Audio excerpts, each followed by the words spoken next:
I was a PhD in literature in the modern world. 3 days ago, I accidentally transmigrated into ancient times, into the body of an unloved, low-status son of the Luo family. The very first thing waiting for me after I arrived was a marriage proposal my eldest brother had refused. As for my bride, I had heard a few things, rumors that she was ugly and dim-witted. I was unwilling, but with my low status, I had no power to change anything. On our wedding night, she didn't say a single word. I tried to talk to her, hoping to propose a marriage of convenience. But suddenly, a gust of wind swept in and blew out every lamp in the room. And before I could react, my new wife pushed me onto the bed. When I woke up the next morning, I was the only one left in the room. The bridal chamber had been so dark the previous night that I hadn't clearly seen my wife's face at all. According to local customs, on the second day of the wedding, I was supposed to visit my mother-in-law and offer her tea. As I stepped out, I ran into my wife's younger sister. She was a breathtaking beauty, elegant and radiant like flowers beneath the moon. I suddenly began to doubt all those rumors claiming my wife was ugly. After I finished serving the tea, my mother-in-law immediately put me to the test. She demanded that I compose a poem for my yet unseen wife within the time it took for a single stick of incense to burn, the theme being love. At that moment, I suddenly realized I could hear my mother-in-law's inner thoughts. Despite her stern expression, she wasn't heartless, just someone whose bark was worse than her bite. My sister-in-law, worried I'd be put in a difficult spot, tried to argue for more time on my behalf, but drawing on my literary knowledge from the modern world, I recited several lines of poetry on the spot. Not only did I pass the test easily, but I also left both my mother-in-law and sister-in-law genuinely impressed. To improve my own strength, I began practicing the 3 martial arts manuals my mother left me before she passed away.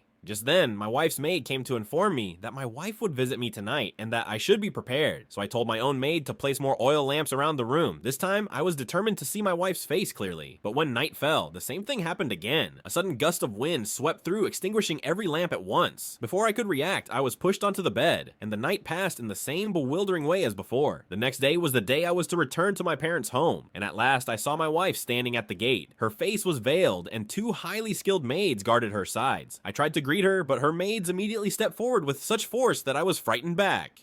Lady Luo was not my biological mother. I was born from my father's drunken encounter with a maid, and after my birth, my mother was killed by Lady Luo. She and her son had always looked down on me. Today's return home banquet was organized by her, inviting numerous distinguished guests, not to celebrate, but to humiliate me in front of everyone. The city lord was also invited, apparently because my father had some request of him. During the event, the city lord mentioned the poems that had recently become all the rage across the city, and to his surprise, they were all written by me on the day I paid respects to my mother-in-law. Hearing this, the city lord admired my talent and promised to recommend me in the upcoming imperial examination. Lady Luo, hearing this, hurriedly tried to claim credit for herself, insisting that the poems were her son's work and that I had plagiarized them. Seeing that I was being falsely accused, my wife's younger sister suggested that my eldest brother compose a poem on the spot. Not long after, the city lord's father's 70th birthday was approaching, and the theme for the poem would be the birthday celebration. Naturally, my elder brother could not compose a poem on such short notice, so Lady Luo came to me, asking that I compose the poem in my brother's stead. But I was no longer the easily bullied bastard son I once had been, so I crafted an acrostic poem, one whose first characters formed a hidden message. As expected, my brainless brother failed to notice anything amiss. When the poem was presented, the guests showered him with praise, yet my young sister-in-law merely shook her head. When asked why, she revealed the truth. The poem was inauspicious. The first character of each line spelled out a chilling phrase: 70, doomed to die. It was nothing short of a curse aimed at the city lord's father. Upon hearing this, the city lord left in fury, and the matter my father wished to ask of him dissipated instantly, like smoke in the wind. Seeing my father enraged, Lady Luo hastily tried to shift the blame onto me, claiming I had written the poem. However, with my mother-in-law defending me, not a single person believed her. My mother-in-law had lost all appetite for the feast and intended to take us home at once. But Lady Luo, frantic and spiteful, ordered her servants to block our path and even attempted to tear off my wife's veil by force. My wife's maid struck down the advancing attendants in an instant. My elder brother took advantage of the chaos and lunged forward as well, but I intercepted him. Even so, a sudden gust of wind swept in, and my wife's veil was lifted. Only then did the truth reveal itself. My wife was nothing like the rumors, neither ugly nor witless. Instead, she was a rare beauty of unparalleled grace, her mind as sharp as her features were delicate. She simply shunned contact with others, and over time, gossip had twisted her silence into madness and ugliness. Upon seeing her true appearance, my brother instantly regretted refusing this marriage.